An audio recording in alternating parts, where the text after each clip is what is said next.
पितरों की 3 बेटियां, तीनों से गलती हो गई। आप शिव मंदिर में जाएं, कोई गलती ना हो, जल चढ़ाएं, मना नहीं, छींटा ना लगे, धीरे धीरे चढ़ाइए। और एक बात अच्छे से ध्यान में रखिएगा, शिव मंदिर से जब भी वापिस आए, जल चढ़ाकर अपना फर्ज पूरा अदा कर कर। फर्ज से मतलब जब शिव मंदिर से वापिस आए, जो पत्ती, बेलपत्री, फूल शिव जी पे चढ़े थे वो नीचे शिवलिंग पे से नीचे गिर गए हों। एक शिवलिंग रखा है, लाना मिट्टी वाला, लाइए जरा उठा के। अब छत्तीसगढ़ में कथा चल रही, थोड़ा ध्यान से सुन लोगे एकांतेश्वर शिवलिंग का पूरा वृतांत। तो आप लोग जो पशुपति व्रत कर रहे हो या कोई भी उपास करते हो, कई लोग कहते हैं हमने करा नहीं हुआ।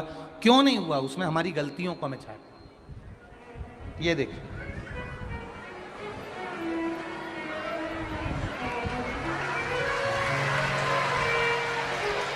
अब जैसे ये शिवलिंग रखा है, आपने जल चढ़ाया, अब जल आप यहां से चढ़ा रहे हो तो धीरे धीरे धीरे धीरे चढ़ाएं, जिससे छींटे बाहर ना, यहां तक छींटे रहे ना, जलाधारी तक चलेगा, बाहर ना गिरे।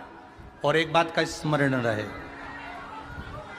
यदि बेलपत्री, फूल, पत्ती जल चढ़ाने के बाद ये सब अगर नीचे गिर जाए, जलाधारी पर गिर गया या नीचे उतर गया, तुम्हारा पूरा जल चढ़ जाए, तुम्हारे पास में चंदन नहीं है, अबीर नहीं है, गुलाल नहीं है, कुछ भी नहीं हो, तो भी अपने हाथ की 3 उंगलियों से रेखा 3 खींचकर और फिर जो माला आदिक भगवान की रखी थी, उसी से भगवान का वापिस पूरा श्रृंगार कर कर फिर वापिस आइए, भगवान को पूर्ण श्रृंगार।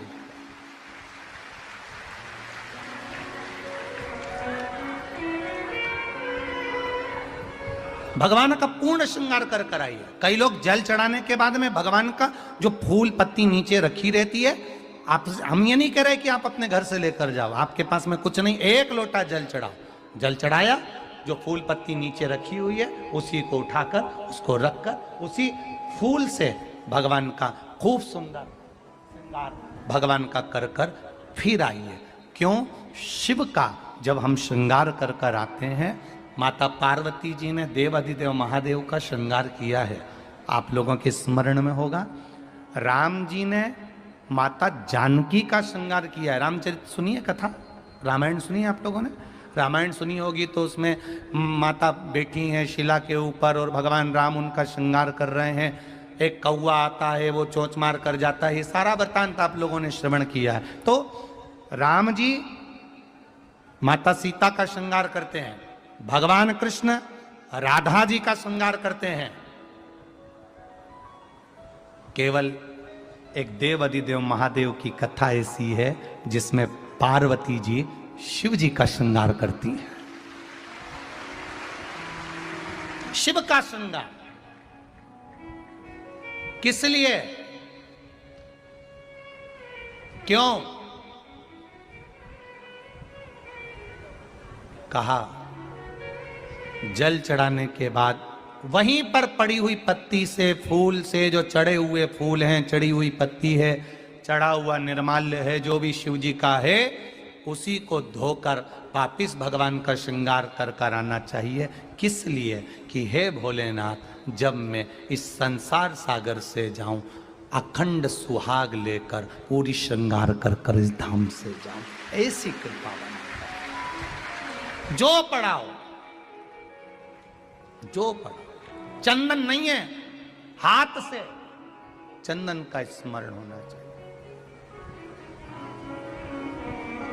नहीं है हमारे पास लगाने को रोली, मोली, चंदन, जो भी आपके पास में है, अबीर गुलाल नहीं, अपने मन का गुलाल लगाइए, अपने मन का ऐसे लगाइए,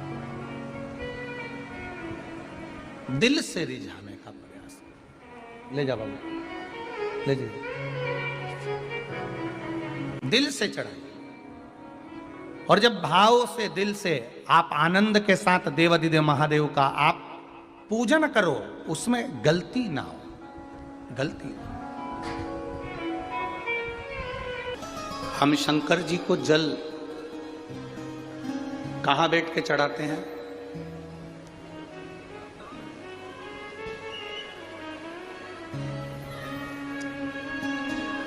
बोलो बोलो, जन्म के बोलो जरा। वैसे तो जो शिवलिंग होता है उस शिवलिंग के आसपास कहीं पर भी बैठ जाओ जहां से जल बहता है, बस उस स्थान को छोड़कर। पर विशेष जल चढ़ाने का स्थान कहां से बताया गया? उत्तर की ओर मुख कर। हमें दक्षिण में बैठना है, उत्तर में मुख करना। उत्तर की ओर भगवान शंकर की जलाधारी, जलाधारी से मतलब है जो शिव जी का चढ़ा हुआ पानी जो बहता है वो उत्तर की ओर जाता है। तो हम कहां बैठते हैं? बोलो बोलो जम के, दक्षिण की ओर।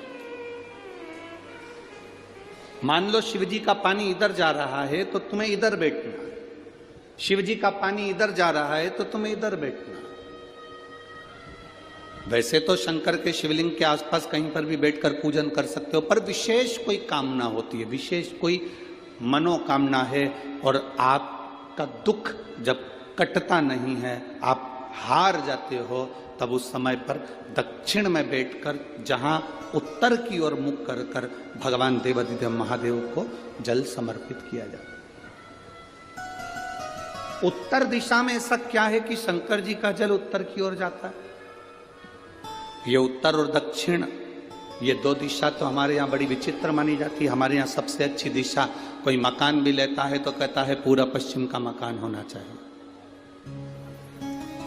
कोई मकान ले, पूर्व का मकान हो, पश्चिम का मकान हो। कोई दुकान ले तो कहते हैं पूरा पश्चिम का मकान दुकान हो।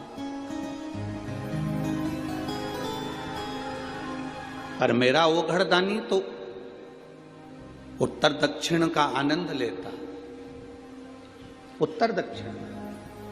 ऐसा दक्षिण दिशा में ऐसा क्या है कि शंकर जी का चढ़ा हुआ जल दक्षिण में ही जाता है? यहां तक शिव महापुराण की कथा कहती है, मान लो आपके घर में छोटा सा शिवलिंग है, आपके घर में छोटा सा शिवलिंग है, उस शिवलिंग को आपने थाली में रख लिया। थाली में रखने के बाद में गूंज रहा है आवाज, थाली में रखने के बाद उस थाली में शिवलिंग को रख लिया, आपने उसको स्नान कराया। थाली में भी अगर शिवलिंग रख रहे हो तो उस शिवलिंग का जो दिशा है वो उत्तर की होना चाहिए। भले आप मंदिर में पूरा पश्चिम में बैठे हो, आपके घर का मंदिर तो पूरा पश्चिम में ही होगा। आपके घर का मंदिर कहाँ होगा? पूरा पश्चिम में। पर शिवलिंग की दिशा कहाँ रखना है?